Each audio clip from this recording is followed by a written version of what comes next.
আসসালামু আলাইকুম, সবাইকে উপমার রান্নাঘরে স্বাগতম। আজকে নিয়ে এসেছি মিক্সড ভেজিটেবল। এটা যেমনই সুস্বাদু, রান্না করতেও খুব সহজ। এখন কি কি লাগবে ভেজিটেবলে আমি দেখিয়ে দিচ্ছি। তোমরা যা যা আছে হাতের কাছে সেটাই দিতে পারো। নিয়েছি আলু, পেঁপে, মিষ্টি কুমড়া, লাউ, শিম, গাজর। শীতে তো অনেক রকমের সবজি পাওয়া যায়। এখন নিয়েছি পেঁয়াজ কুচি, কাঁচামরিচ, ধনেপাতা আর পাঁচফোড়ন, লাল মরিচ। এই পাঁচফোড়ন তোমাদের স্বাদ মতো নিবে।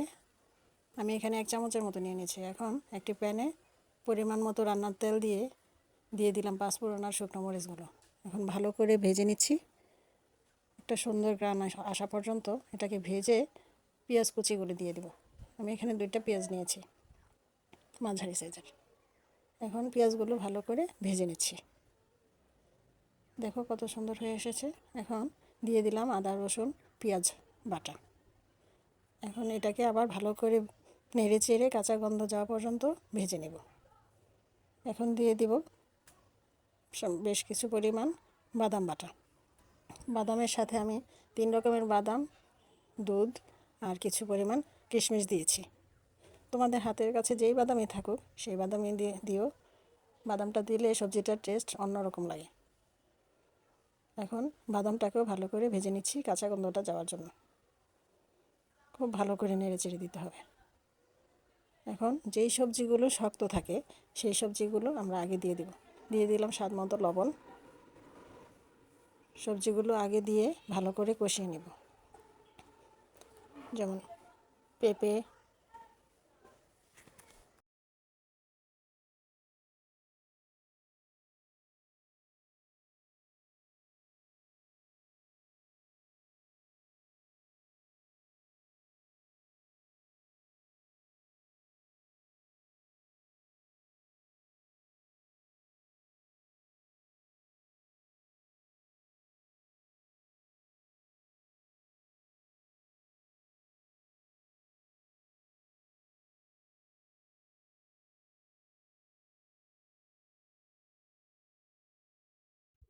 পেঁপে আর আলুগুলো আগে দিয়ে দিব।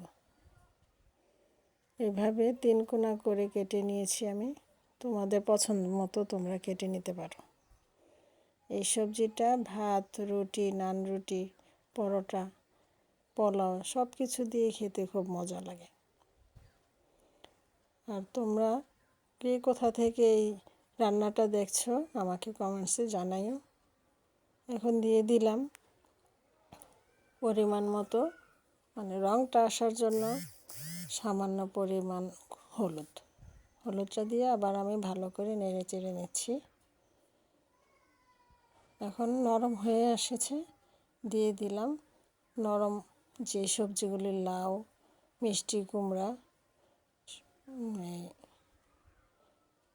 সিম, গাজর, এগুলি সব দিয়ে আবার ভালো করে নেড়ে চেড়ে নিচ্ছি। এই সবজিটা একটু নরম নরম হলে ভালো হয়, খেতে খুব মজা হয়। ও বন্ধুরা, এখানে দারচিনি, এলাচি, তেজপাতা আমি দিয়ে দিয়েছি, এটা স্কিপ হয়ে গেছে। আপনারা দারচিনি, এলাচি, তেজপাতা দিয়ে নেবেন। এখন দেখেন এটা সিদ্ধ হয়ে এসেছে প্রায়।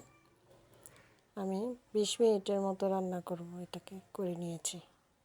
এভাবে নরম নরম সবজিটা হয়ে আসলে এটাকে দেখতেও খুব সুন্দর লাগে, খেতেও বেস্ট। এখন দিয়ে দিলাম সামান্য পরিমাণ চিনি। চিনিটা দিলে খুব ভালো লাগে।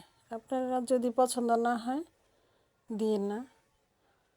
চিনিটা দিলে সবজির টেস্টটা একটু ভালো আসে। এখন আমি সামান্য পরিমাণ ঘি 1 চামচের মতো দিয়ে দিলাম আর কাঁচামরিচ দিয়ে দিলাম গ্রানের জন্য। খুব সুন্দর একটা গ্রান আসছে এখান থেকে। আমার এই চ্যানেলটা যদি আপনাদের ভালো লেগে থাকে, লাইক, কমেন্ট, সাবস্ক্রাইব করে আমার চ্যানেলের পাশেই থাকবেন। আর দিয়ে দিলাম ধনেপাতা। আপনাদের কাছে শীতে যা যা সবজি আছে, যেমন ফুলকপি, বাঁধাকপি, এটা দিয়েও আপনি রান্না করতে পারেন। এই যে দেখুন পরিবেশন করলাম, কি সুন্দর, খুবই মজা হয় এটা, একবার ট্রাই করে দেখতে পারেন। আমার রান্নাটা যদি ভালো লাগে তাহলে আমার চ্যানেলটার পাশেই থাকবেন।